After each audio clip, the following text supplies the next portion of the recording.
It's a master class in acting. See सबसे बड़ा challenge तो साइंस को कैसे सिंपल बनाया जाए, and so therefore we got Nana for the lead role. अपनी माँ के पाँव छू लूँ और माँ को गले लगाऊं और कहूँ mom mom you are very good. Pallavi, everybody is talking about her new अवतार।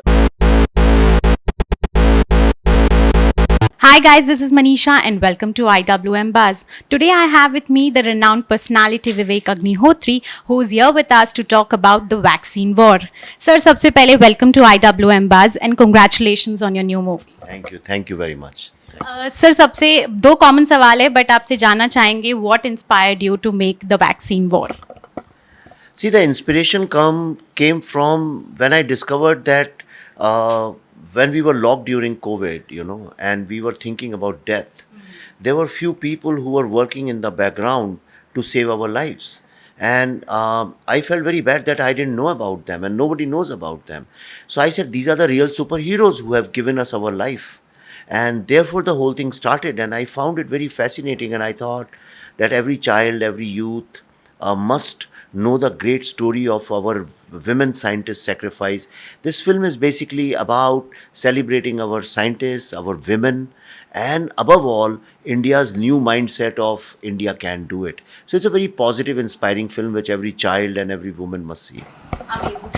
सर कास्टिंग की बात करें तो एकदम एप्ट कास्टिंग है, तो वो कितना डिफिकल्ट था और सबसे डिफिकल्ट कास्टिंग कौन से कैरेक्टर की थी?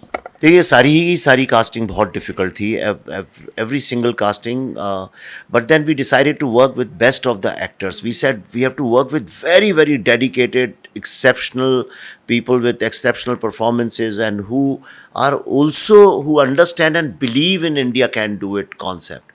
And so therefore we got Nana for the lead role, and he did a great job. Everybody is praising him. So is Pallavi. Everybody is talking about her new avatar as a Malayali scientist. And Girja Oak, Nivedita Bhattacharya, Mohan Kapoor, Mayuk, everybody I name it. Raima Sen, I mean, I got her from Calcutta to work again in Hindi films. So that way it's an ensemble cast, and you cannot, first of all, you won't think when you see the film that these are actors, you'll say these are the characters, and you'll start following the characters. It's the greatness of the characters which these people have put their souls on.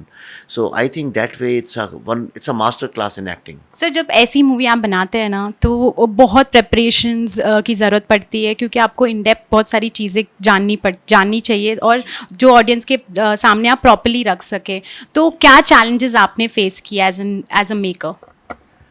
सबसे बड़ा challenge तो science को कैसे simple बनाया जाए. उसके बाद हमारी महिलाएं, विमेन, मदर्स, सिस्टर्स, उनका जो सेक्रीफाइस है उसको सामने ला के रखना था लोगों के सामने. तो ये दो मेन चैलेंजेस थे, और कैसे इसको इतना रियल रखा जाए कि हर आदमी बिलीव करे कि जैसे वो खुद ही साइंस लैब में है, खुद ही लैब के अंदर है और काम कर रहा है.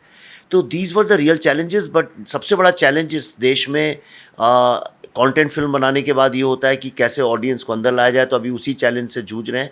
And but the good news is कि वर्ड ऑफ माउथ से this film is picking up, and specially amongst women and children. So और ये टिपिकल जैसे बॉलीवुड की फिल्में होती हैं वैसी तो है नहीं. And I have a feeling it will grow in long term, slowly, but then it will go a long way. Because ये जो इमोशन है ये बहुत इंपॉर्टेंट इमोशन है. एक pride in India, pride in our mothers, pride in our science, I think जो आजकल society में थोड़ा मिसिंग है. और सबसे अच्छी बात ये है कि फिल्म आपको खूब हंसाती है, रुलाती है. मैंने जितनी भी स्क्रीनिंग में देखा, लोग हंसते भी हैं, रोते भी हैं, they come out with a sense of pride. तो सर जब आप ऐसी मूवी बनाते हैं जिसमें एंटरटेनमेंट और एजुकेशन दोनों को बैलेंस करना है, तो वो आप कैसे ऑडियंस के पास मतलब उसको ले जाते हैं? वही तो ट्रेड सीक्रेट है, उसके लिए तो उसी के लिए तो पैसे मिलते हैं मुझे. पर ऐसा नहीं है. मुझे लगता है कि सारी फिल्में जो हैं वो इन्फॉर्मेटिव ही होती हैं. अगर रिश्तों पे भी बनी है तो कुछ रिश्ते के बारे में नया आप जानते हैं. द ओनली थिंग इज़ हम लोग ना बहुत लंबे वक्त तक रिसर्च करते हैं. रिसर्च करके हम अपनी तरफ से अच्छी फिल्म बनाने की कोशिश करते हैं. आगे जनता के हाथ में, जनता क्या देखना चाहती है. सर इस मूवी को जब ऑडियंस देखने जाएगी, तब वापस जब अपने घर जाएगी, तो क्या मैसेज या क्या लेसन लेके जाएगी? सबसे पहले तो आपका मन करेगा कि जाके अपनी माँ के पाँव छू लूँ और माँ को गले लगाऊँ और कहूँ mom mom you are very good. आप जब भी किसी साइंटिस्ट को मिलेंगे, देखेंगे, तो आपको एक सल्यूट करने का मन करेगा. उनका सेक्रीफाइस कोई बताता नहीं है. और तीसरा, आपको अपने भारतीय होने पे बहुत गर्व होगा. आपको बहुत गर्व होगा कि मैं ऐसी ज़मीन में पैदा हुआ हूँ जो लोग इतना त्याग और तपस्या करके ना सिर्फ भारत के 140 करोड़ लोग बल्कि पूरे विश्व के लोगों की जान बचाने में तत्पर लगे हुए हैं। तो that's what I think.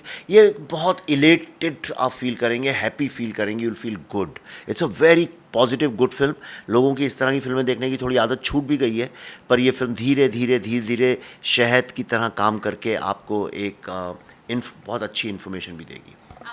Sir, जब आप मूवीज़ बनाते हैं तो कुछ ना कुछ आप उसमें इंस्पायरिंग मैसेज ज़रूर देते हैं, तो अब नेक्स्ट ऐसा क्या है आपकी किटी में जो आप ऑडियंस को इंस्पायर करेंगे? अब अगली फिल्म मेरी द डेली फाइल्स है, जो राइट टू लाइफ के बारे में। It will make people aware कि क्यों लाइफ इतनी इंपॉर्टेंट है and why they should be concerned about not just their life but the life of others. And I hope उससे लोगों की आंखें खुलेंगी और लोगों को ये समझ में आ जाएगा कि दो हमारे संविधान में राइट ऑफ लाइफ का प्रॉमिस है, लेकिन वो इम्प्लीमेंट नहीं होता है। Thank you so much for sir, it was lovely speaking to you. Thank you very much.